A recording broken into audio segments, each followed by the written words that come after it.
الحمد لله رب العالمين وصلى الله وسلم على نبينا Muhammad وعلى آله وأصحابه أجمعين.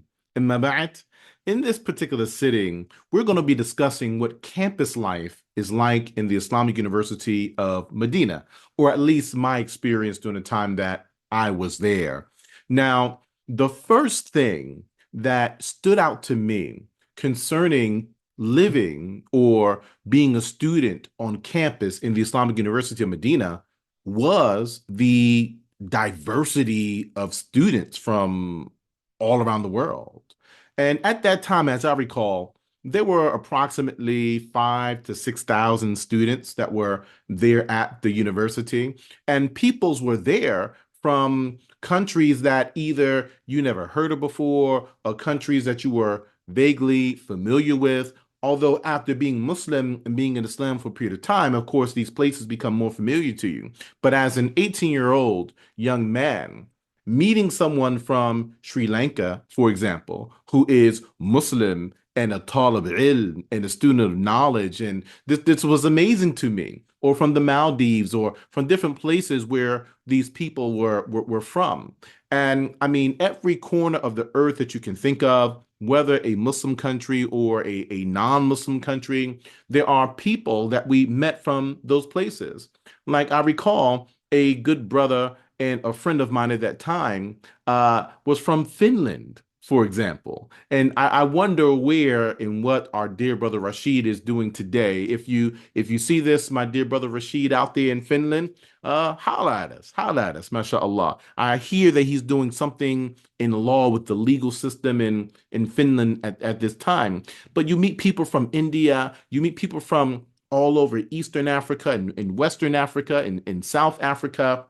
There were peoples that I met from China. There were peoples that I met from France, South America, Venezuela. I remember Canada. I remember the Dutch out in Holland, Trinidad, Tobago, just all places. And not to mention some of these other countries that we're familiar with. I'm not sure if we mentioned India, Indian students, Pakistani students. There was a gentleman in my class from Afghanistan, but all over the Arab world as well. There were students studying there from Yemen. There were students studying there from Kuwait, for example, from just different places. And of course, you have your Saudi students as well. So what this does for you, it broadens your perspective of the world. You get into conversations with people. You start learning what life is like for them, what their experiences are, and you start to learn about different cultures. And as you're learning about different cultures and as you're learning about different life experiences, you build a love and respect for humanity and for the world. You begin to build tolerance. You begin to build understanding, and you love your culture more as well. You build an appreciation for who you are. And there are certain things that you think are just standard, but really it is a cultural thing or a social contract that you have in the land that you're from. So those experiences were very rich. That's the first thing. And it is just a myriad of different ethnicities that you come across, a myriad of different colors that you come across, and it runs the gamut, the entire spectrum. But we're all brothers. We're all there to support one another. We're all there to advance as far as we can in our quest for knowledge during the limited time that we have in the Islamic University of Medina. And there's something else too that is quite noticeable, but it's natural, right? And that is that we as human beings, we become familiar, well, we become comfortable with what we're familiar with. We become comfortable with who we are familiar with. So even though we're going to engage, we find that we kind of incline toward wherever we're from or whoever speaks our native tongue. We find that, right? So we find, for example, the Americans being with the Americans, the British being with the British, the Canadians being with the Canadians, the Swedes, right, being with the Swedes, the Swedish and such, right? We find that, right? And then we interact with one another, right? We do find for example, some of the non-Arabs being with each other a little more and the Arabs being with each other a little bit more, but it wasn't a thing where we would not interact with each other. There weren't these hard walls, right? And there wasn't a thing amongst us that we're more used to in the West, called prejudice or racism, not amongst the student body itself. All right. And we're not saying that that side of the world is devoid of that in entirety. We're not saying that. That is a different discussion. But we're speaking about campus life itself. We didn't really find too much of that. We saw each other as human beings. We saw each other as Muslims. We saw each other as tulabul ilm. We saw each other as students of knowledge. We saw each other as aspiring scholars. And above and beyond this, though, there was something that was interesting. Going into this a little bit further, this was the first time in my life that I really realized what the West is when we say the West. And that's because we find that as Western students, we began to interact with a lot of Western students because even though we may have been from different countries, there are certain cultural crossroads or certain cultural consistencies or parallels that allowed us to relate to one another well enough.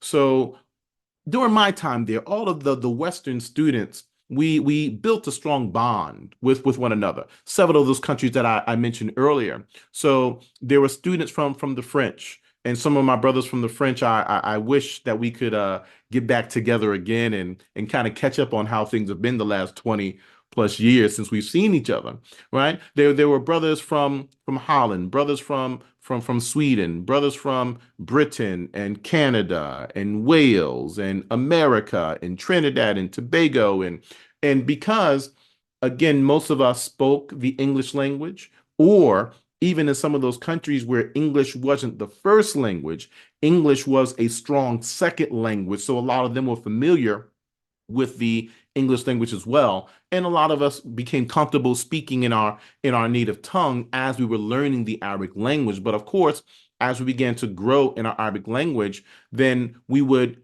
enter into scenarios where we would just force ourselves to only speak Arabic, or if there was, for example, the brothers from France that were very dear to me during that time, we would begin communicating with one another in Arabic as opposed to them speaking their French with the very little bit of French that I remembered from elementary school, and me speaking with my English and it not being their native tongue. We would just start speaking in Arabic with one another. Or maybe some of the other students that are from America or Britain or something like this, if we're engaged in an academic study with one another or reviewing a book with one another, something like this, we would just shift the conversation to the Arabic during our study, because either the topic we're speaking about is a topic that's discussed in Arabic, or the book that we're reading from is a book that we're reading in Arabic. So we just carry on in this particular type of a fashion. Now, the campus itself, though, the campus itself, from what I recall, of course, you can walk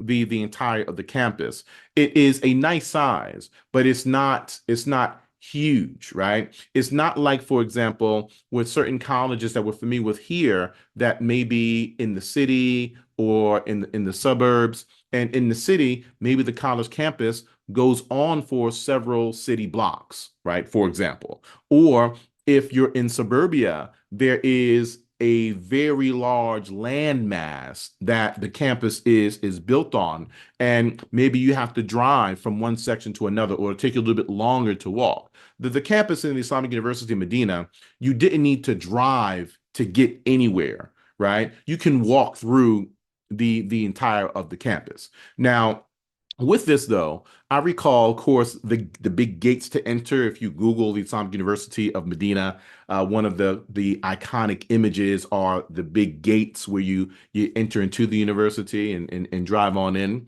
There are dorms there. I recall during my time, and don't quote me on this, I recall during my time there being approximately 7 dorms at that time. I'm sure there are more dorms that are built now. There's a cafeteria. There's a cafeteria where you can go and eat. There were 2 bookstores that were there.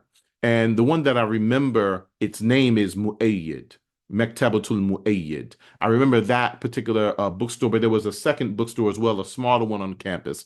There was also like a corner store where we can go and get snacks and things like that, right? Our word for that is baqala. We call that baqala, right? Um, Corner store, nice little drinks and snacks and bread and eggs and things of that type of a nature. It puts you in the mindset, if you're completely unfamiliar, with something like a 7-Eleven, something like that, right?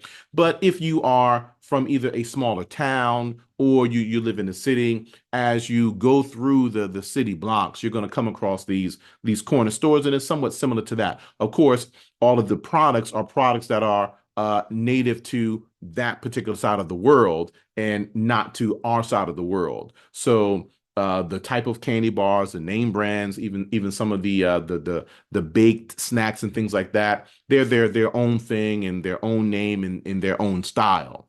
So there's that. Also on the campus, there's a dry cleaners as well for your clothing, right? So you could either wash some of your clothing in the washing area or the laundry area inside of the dorms, or if you want to get a little more spiffy, you can take it over to the dry cleaners and they'll wash it and press it out and put all these nice creases right in your clothing. And there's also the university masjid, right? It is a masjid that is what you call jami'.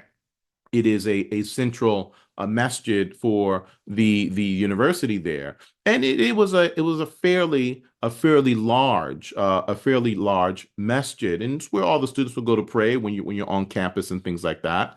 And the way that our schedule ran, though, our schedule was from like after Fajr. I recall starting school around 7:30 a.m. or so, and school would go on until Dhuhr time, until Dhuhr. However, our school would end later than the time of Dhuhr in Medina. So we would delay Salatul Dhuhr somewhat, and then when school ended, we would end school by praying Salatul Dhuhr, and we would pray Salatul Dhuhr in the university masjid, or perhaps in the building that you were in. For example, have a musalla that you would pray congregational pray there, right? For example, right? These are things that were taking place at that time. And of course, you have the university administrative buildings that are there. You have Qubul Tasjil. You have the building for acceptance and registration. You have the other building there, the Imada of Shu'un Tullab, the administrative building for student affairs. You have the building where the administration itself is, like the university president and vice president and things of that nature. You have the different faculties that are on the campus during the time that I was there.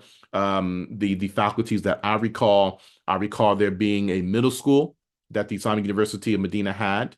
There's a high school on the campus as well, and then there is the Arabic program, the Mahad, the Institute for the Arabic Program. When I first started, it was called the Shu'ba, the branch of learning the Arabic language, and then it was reclassified as the Mahad, right? Mahadu Ta'lim al-Lughat al-Arabiyya, the Institute for Learning the Arabic language. And then you have your faculties themselves.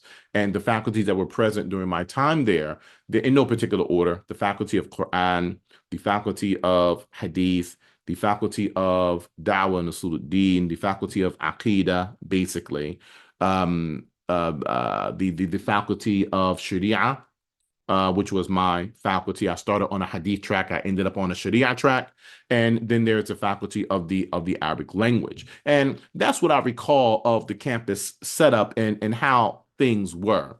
Now, the dorms, right? There were several dorms that were there. Now, inside of the dorms, subhanallah, the dorms.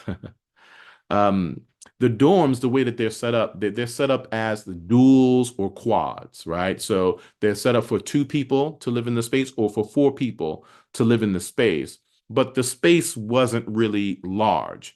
And it would be separate, you would separate your personal space with a sheet to separate you from the other spaces, and then perhaps there'll be some central area, some neutral area in the middle of this particular room. And a desk or not, right? Have some places where you can put away some of your clothes and things like that.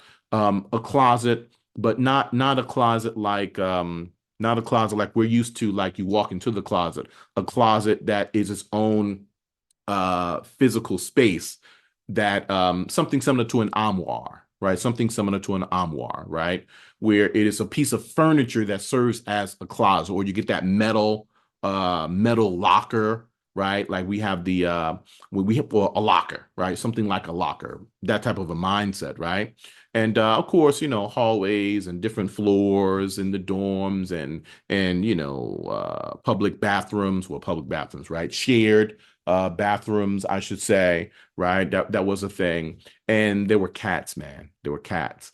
Just I don't know where these cats come from.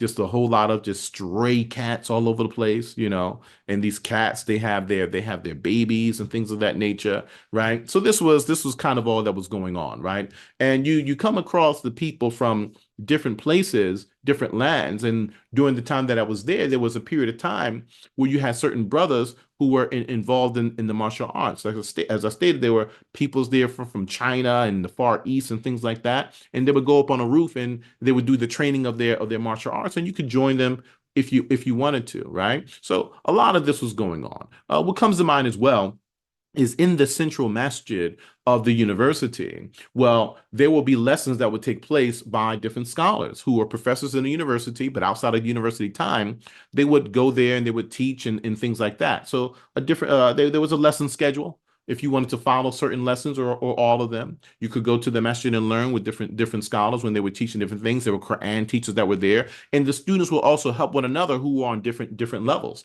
So if there's a student that is more advanced in a particular area, perhaps you could have that particular student assist you with something. If you are in the Arabic program or you're in the first year of your faculty of choice, the College of Hadith or Da'wah Nasruddin, for example, and there's someone else in the third or the fourth year, they may be able to assist you in certain areas, right?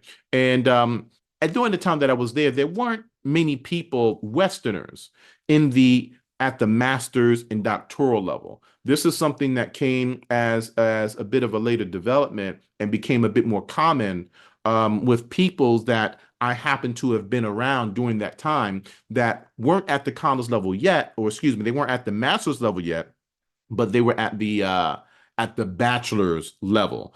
Several of them did matriculate up to the master's level, and even some of them matriculated further to the doctoral level, which is an amazing achievement for our Western students of knowledge. Now, I recall as well throughout the day, as we mentioned, that there would be 7 o'clock, let's call it 7:30 till Dhuhr time, 1 o'clock and change. I forget the exact time. But we didn't have lunchtime. You don't stop and go to lunch where everybody goes to lunch like in high school. It wasn't like that.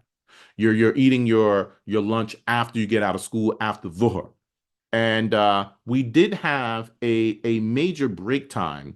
And that break time, it wasn't really long, maybe 20 minutes or so, or yeah, 20, 25 minutes or something like that. And it was just enough time for you to go and pray duha in the musalla, or for you to go to the baqala, get a drink, or maybe you need to run an errand in the student affairs building, or you need to meet with some students and things like that. And we would begin to kind of gather and interact with one another, right, during that time in this space. And I recall a particular story for myself, and it's something that was impactful for me. I'll share it with you. And in my family, I don't have many Muslims in my family, but I did have an uncle. His name is Abdul Ghaffur, rahimahullah. He passed away. He passed away when I was a teenager, and I was just barely coming into my understanding and practice of the faith and things like that.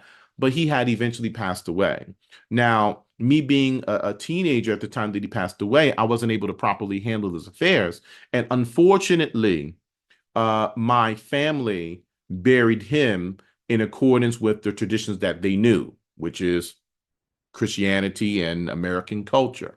So he never had a proper salatul janazah. He never had a proper funeral prayer, and that weighed on me for some time. So I recall in this break time, I would often pray Salatul Duha and things like this. And on a particular occasion, I took the time and the opportunity myself to pray the janazah prayer for him in Medina during our break in the Musalla, just so that he could have the proper rights that were that he's meant to have. So, there are things like this that happen. So this is life. This is what it's like in the Islamic University of Medina. This is what campus life is like. And the only other thing that I can think of to mention is that in the evening time, there were buses, right? There were buses that would run back and forth to the Prophet's Masjid. Okay. So you're on university campus, but the Prophet's Masjid is, say, let's call it 20 minutes away. So 15, 20 minutes away. So there would be a university bus that would take the students to the Prophet's Masjid every day. And you stay there between Maghrib and Isha or whatever have you, a little before Maghrib, and then you come back after Isha. And that is pretty much what campus life is like. So if you were ever wondering what the campus life is like and the style of it and things like that, then now you have it. Now you have it, right? And it's been built up much more than when I was there. But when I was there, the buildings, the buildings, just the style of the buildings, the architecture, the dating of the buildings and the desks and that type of a thing. It wasn't the richest of architecture and the richest of desks and classrooms and things of that nature. And we had to really be in the mindset that we are here to seek knowledge.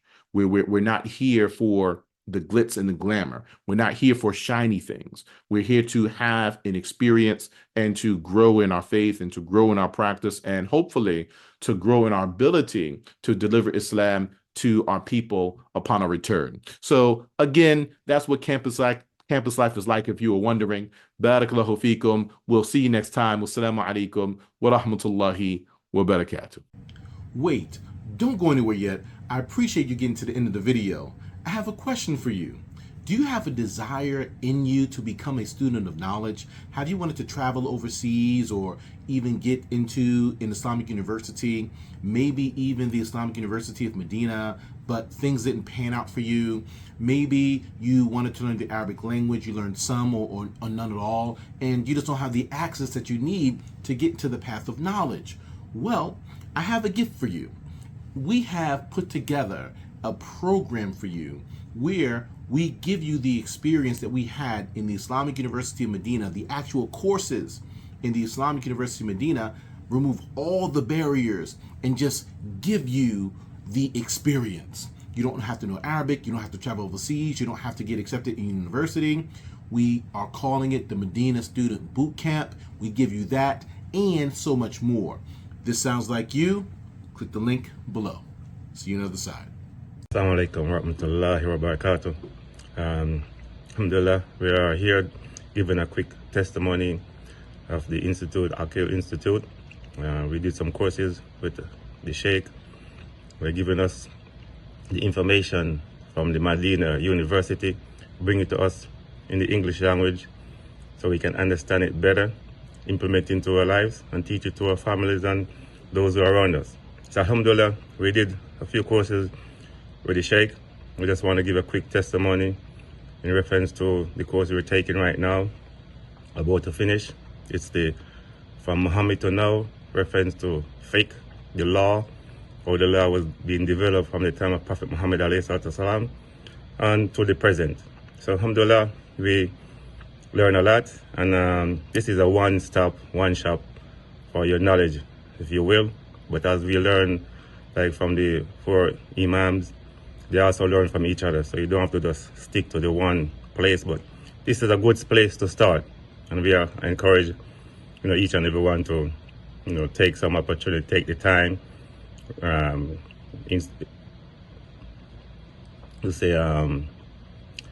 register for some few of the courses so you can get a good foundation.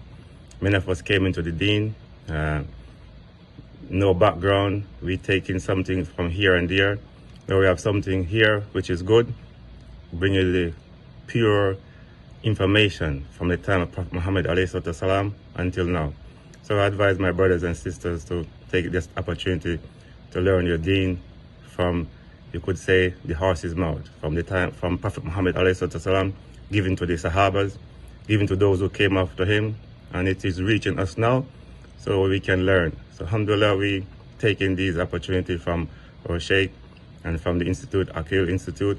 So we advise each and every one to take this opportunity. Alhamdulillah. Assalamu alaikum wa rahmatullahi wa barakatuh.